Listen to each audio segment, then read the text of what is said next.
GameFace Mark IV, the other VR headset at CES 2014, hands-on, by Ben Gilbert.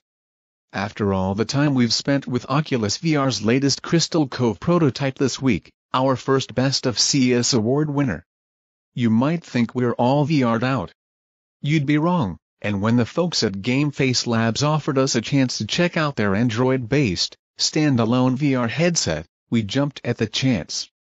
The Mark IV model of GFL's unnamed headset is a 3D printed proof of concept, and it serves that goal fantastically. We put on the headset, were handed a paired Bluetooth GammaPad, Sony's DualShock 3, and were instantly transported to a lower-res version of the Tuscany demo we've seen running previously on the Rift. Only there's one major difference here: no wires. GameFace Labs Mark IV VR prototype see all photos, 20 photos, pushing one of 3 front buttons on the outside of the headset. We jumped back out to a basic, placeholder, app grid where a handful of demos were selectable. Using the DualShock 3, we next jumped into a roller coaster demo where disorientation hit an all-time high. It was the first time this writer's ever felt nausea while playing any VR demo. That disorientation may be a standard of GFL's VR headset, at least for now. And it's kind of not their fault. The act of standing up and using a VR headset, untethered, is extremely scary.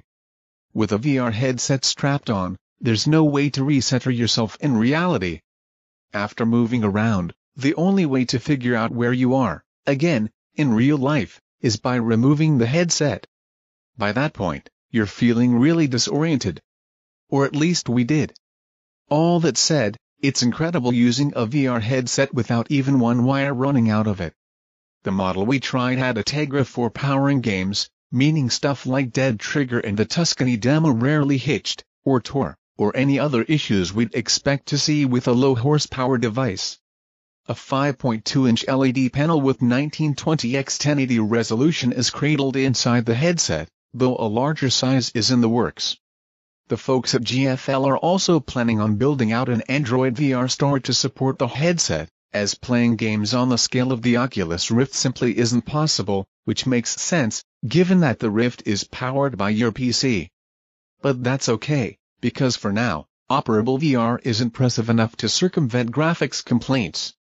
A platforming demo really sold us on GFL's headset. A snaking, thin platform must be navigated, and the DualShock 3 only controls forward momentum and jumping.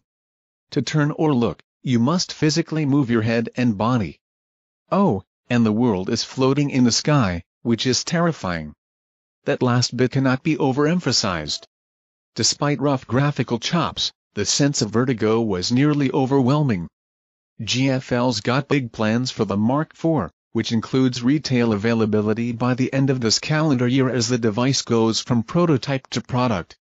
The company's even in talks with NVIDIA to potentially incorporate its new K1 chip, which would assuredly add another layer or two of processing power and graphical chops, as well as Unreal Engine for support. Zero comments. Share. Created by